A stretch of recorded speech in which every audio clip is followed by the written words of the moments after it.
According to figures, we can look forward to a 36% increase in the number of over 75-year-olds living in the Baines area by 2029, up from 16,600 to 22,600. Obviously, that's going to increase demand on our social and health services. But there's one organisation coming to Bath which sees a way of helping out and, as it says, allowing older people to remain active and independent in society for as long as possible. That organisation is Guild Living. They've acquired this 4.5-acre site, the former home-based store by the river, which is going to be demolished and make way for 317 homes, what Guild Living describe as an intergenerational community. Well, I'm joined via Zoom by the co-founder and director of Guild Living, Eugene Marchese. Eugene, you say that you're passionate about transforming Britain's attitude towards housing for older people. Now, you have a planning application into Baines. What exactly have you asked permission to build on this old home-based site? Thanks, Richard. The application that's currently before Baines is for a redevelopment of the Bath home-based site. But more importantly, and to really allow us or to enable us to build a series of buildings that more importantly will be the infrastructure that allows us to really deliver what we describe as the next generation of later living for the UK. The application is for a campus style arrangement of buildings that will provide various levels of accommodation for older people. They will range from what we call the Guild Living residences, which are typically 1, 2 or 3 bedroom apartments for people to live in independently, all the way through to another component of the campus, which will be the care component. So in effect, we are creating a community for life. So people can enter this community at various stages of their third age, whether it be as an independent 65-year-old plus, all the way through to someone who's needing some assistance at 99 plus. So it really is about creating this community that is able to deliver this next level of ageing services that we believe don't exist in the UK at the moment. Now, you say your third age community is unique. I'm quite interested in knowing what you mean by that, because surely there's nothing new about building retirement homes.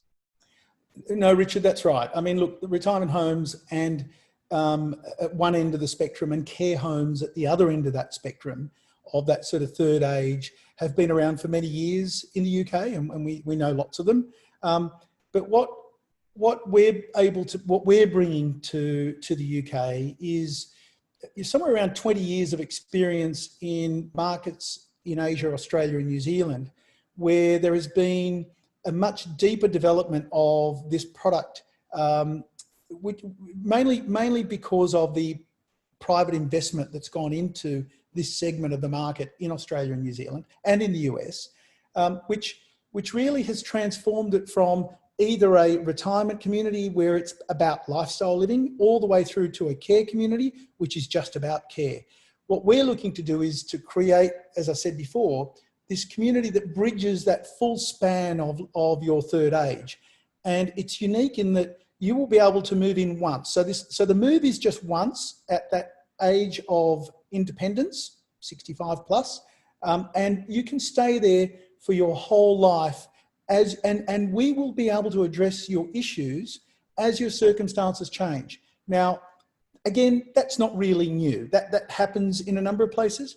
What is new is the way we're going to address them. So I might be jumping a little bit forward into maybe one of your other questions, but it's the depth of involvement that we will have in enabling people to live their best life.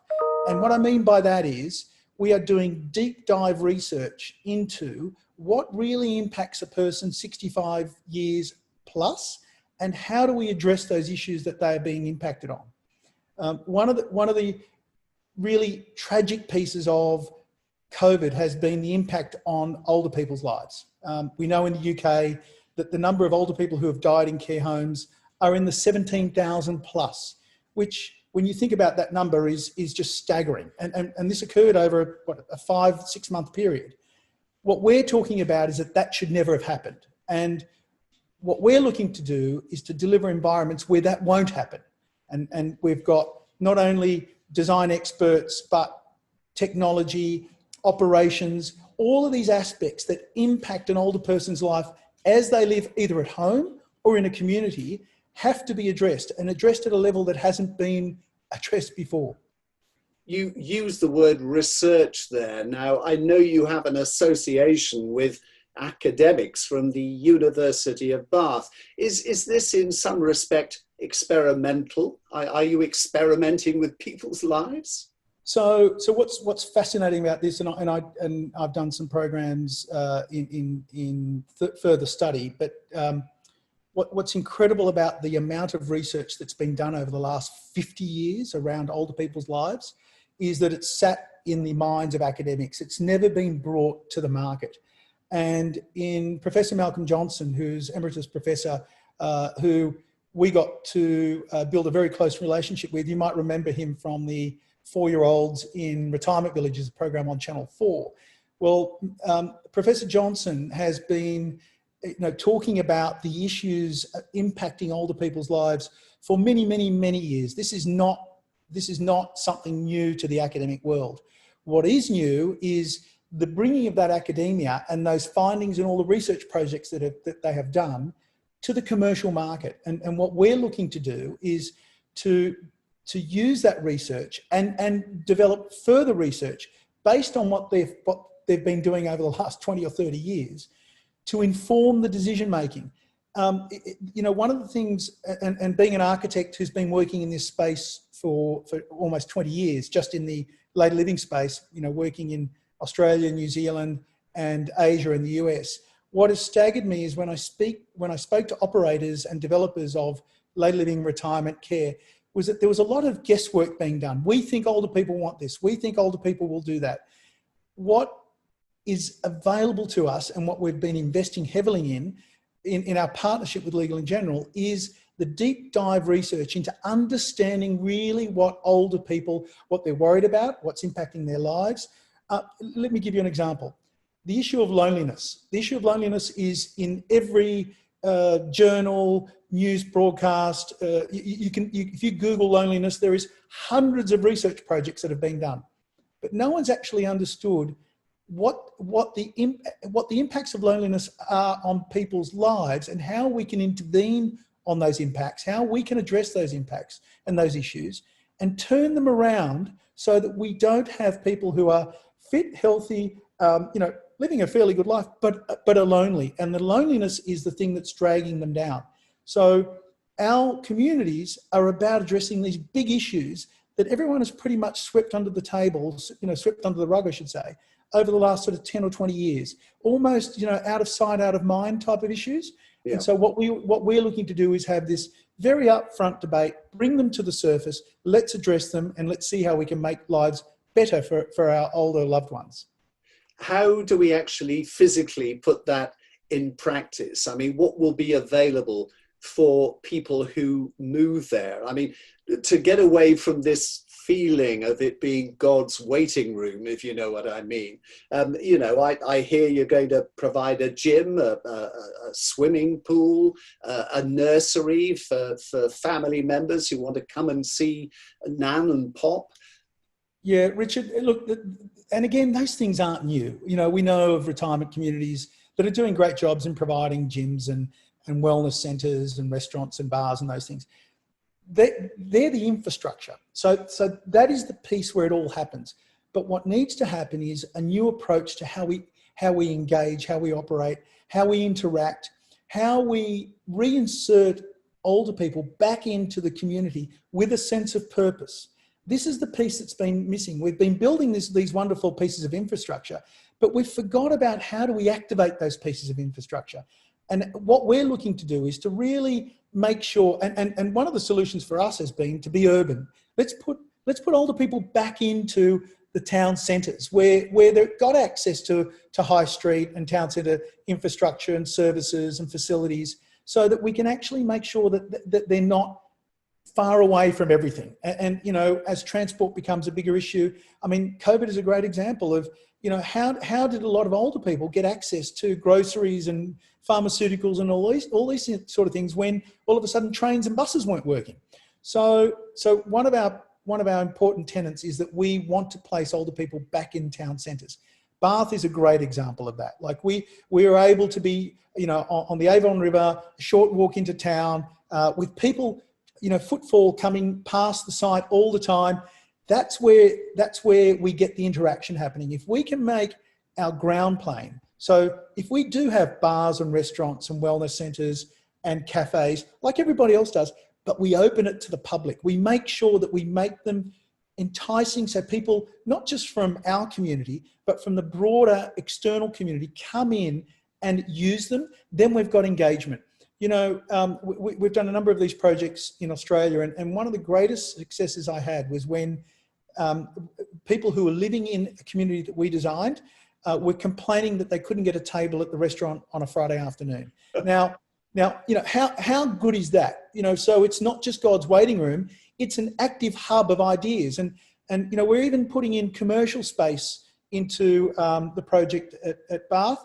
And we're speaking to the university about you know, renting that space at basically zero rent to startups. And what we're looking to do is the residents who live there to engage them in the startups. I mean, you think of the pool or the pool of talent, I should say, of the residents that we will have. We will have 300 people living in our community. It's going to be gardeners, you know, chefs, engineers, doctors, you know, teachers. I mean, there's this huge pool of talent that is available for the community that we've been out of mind, out of sight, out of mind for too long. Let's bring them back to the centre of the communities where they can actually input, have a role back in society and create some value, not just for the community, but for themselves, and create this sense of repurposing. That's how we get that uniqueness. That's how we get the intergenerational happening. That's how we get all those things happening that really, you know, activate these communities in a way that they should be activated. I've got to ask you, how exclusive a community will this be? How affordable will guild living be? So one of the main, I suppose, pillars of our strategy with Legal and General, and Legal and General is a do good and do well at the same time. You know, they're about inclusive capitalism. They're about you know, using the L&G platform for societal change. And so when we came up with you know, things like pricing strategies, we look to the average house cost in Bath, and we go, right, we want to capture within a 5-mile radius 95% of people who are over the age of 65 who own their own home should be able to sell their home and come and live with us. So that's broadly all of people over 65 living in Bath. Then, okay, what if you don't own your own home? Well, we'll have options to rent. So we'll have rental options where if you don't have an asset, but you'd be able to afford a rent. So we are no way exclusive to, these are not wealthy apartments for wealthy older people. This is about really being as broad a church using the small c for the community as possible. Okay, but that's the people who live above the ground floor, right? So that might be the 250 apartments that we have above the ground floor. What we do with the ground floor is that's open to everybody. And we'll have programs that will, you know, we will reach out to communities who can't afford to rent or buy, but want to be part of a community that looks at how do I repurpose myself? How do I get cognitive training? All these aspects that everyone, that cuts across all socioeconomic groups, that, you know, impacts everybody. How do we be as broad a church as possible? And that's really what we're setting out to do. Can people still comment on your planning application? Where exactly are you in the process now?